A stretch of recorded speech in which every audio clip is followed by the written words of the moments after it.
feel to knock somebody out, bro?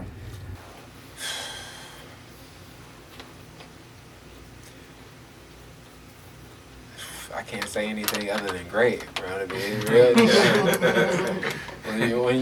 when that hand hit that button and you see them get to falling back and their eyes start rolling back, and you just, oh yeah.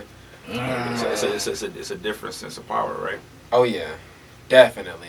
And it's not like I'm just knocking random people out. I'm fighting trained fighters. You know what I'm saying? Like I've been in fights in the streets before. You know what I'm saying? Before I even started fighting professionally, and it's not even the same, bro. Like to be in a cage and be up against a grown ass man that's trained to do this shit for real. Yeah. And to come out on top, that shit a good ass feeling for real. Hell yeah. That's part of the love of fighting.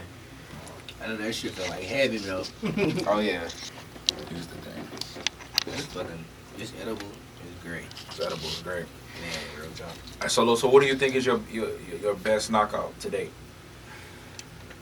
My best knockout to date still come from my amateur days, man. I had this one guy, Troy Wilson. It was my first amateur title fight, and he was ranked like number 2 in the state, something like that. And I was on fight number 4, and he got to whooping my ass in that fight. It was round 1. He was whooping my ass, banging me all over there, all his highlights, and I just caught him in a tie clinch. And I hit him with a knee and dropped him. Yeah, I remember that. And he went down, he went to pop back up, and I caught him with another knee and laid him right down on his face. And that was my best knockout to date, for sure. What would you think is your best submission to date? Marco Smallman. He didn't know what was coming.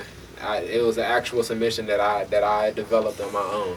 Now, I don't know if it's somewhere in jiu-jitsu where it's a name for that move, but I know that I took certain concepts and I put that together on my own, and he didn't know what it was either, and a lot of people didn't know what it was. They was calling it a ninja choke or something, if I'm not mistaken. Okay. And but it wasn't. It was something that I had did to modify a guillotine, and I was able to catch him from cross mount. Which cross mount, if you guys know a little bit about jiu-jitsu, from cross mount you're not supposed to be able to guillotine somebody at all. Like it's not supposed to happen. They supposed to be passed. You just burning your arms out at that point, or getting Von Flute choked, right? But for me, it was different because I modified the guillotine to fit that exact position, and I was able to tap him out. And at the time, he was undefeated amateur and pro. Marco Smallman was a big name. He had even other than them dropping his weight division, he had made it onto the Contender Series. Oh. So yeah, and his first fight back was against me. Whoa, shit, man, you put him in some shit. Technical shit. Put him in some shit. Oh yeah. Man, hey, so one of the reasons why I watch UFC, I watch different stuff. One of the main reasons why I even know about jiu-jitsu is I used to smoke with some guys. They used to roll and shit like that. And they used to be like, man, we get in the gi, we choke each other out, we high as hell. You know what I'm saying? You would be surprised at how many jiu-jitsu guys just smoke weed. Man, I'm gonna be real. It's a bruising sport, all right. When you in there grappling and you grinding like that in the gym all day, your body be sore, beat down. A lot of these guys smoke weed to recover. Yeah, a lot of these guys are not just smoking weed recreationally, but they smoking weed to recover. Like it helps your body feel relaxed. Do you feel like it should be in the industry, like as a medicine type thing? I think that it should be an option. I think that it should definitely be an option. People don't know what we put our bodies through on a day-to-day basis, and if you're not a smoker, then you don't know. You know what I'm saying? Thanks. And a lot of people, I've heard. I got family that's like completely against it, but they've never really tried it. You know what I'm saying? Or they've tried it once, and that dragon, that dragon came out and they ain't know what to do. You know what I'm saying?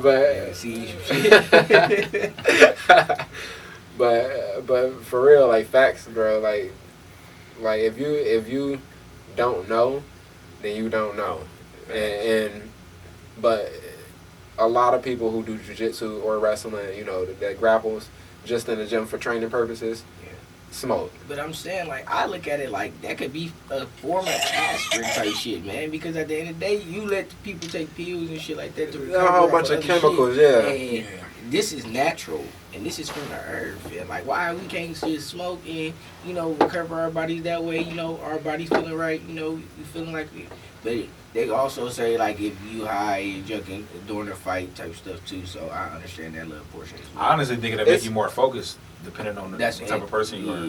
It's thousands of components to marijuana than just THC and CBD, and like it helps you recover not just physically but mentally. Yeah, because you're dealing with a lot of trauma. Dealing with a lot of traumas. Sir. Yes. Yeah. To the body and to your brain. Facts. At the end of the day, I feel like it's therapeutic. And when I got, I went down, I had 2 back-to-back shoulder surgeries, okay? For people who don't know, and I had back-to-back shoulder surgery. I had a shoulder surgery on my left shoulder from landing on my shoulder 2 weeks before my last fight. And then I came back to training, and my first day in the gym, I landed on my right shoulder and tore a lot more in it and had to get surgery on it. Damn. So I've been like, I instead of taking Oxy and Exactly. and narcos, I decided to smoke weed instead because that's what I do, right? And to me, it's natural, I smoked some weed and it helped, and I got through my recovery, and now I'm back, And like I said, earlier in the podcast, like even though I'm not smoking right now because I'm training, like I'm a huge advocate of it, and if I was to go down with another injury, guess what my medicine of choice would be?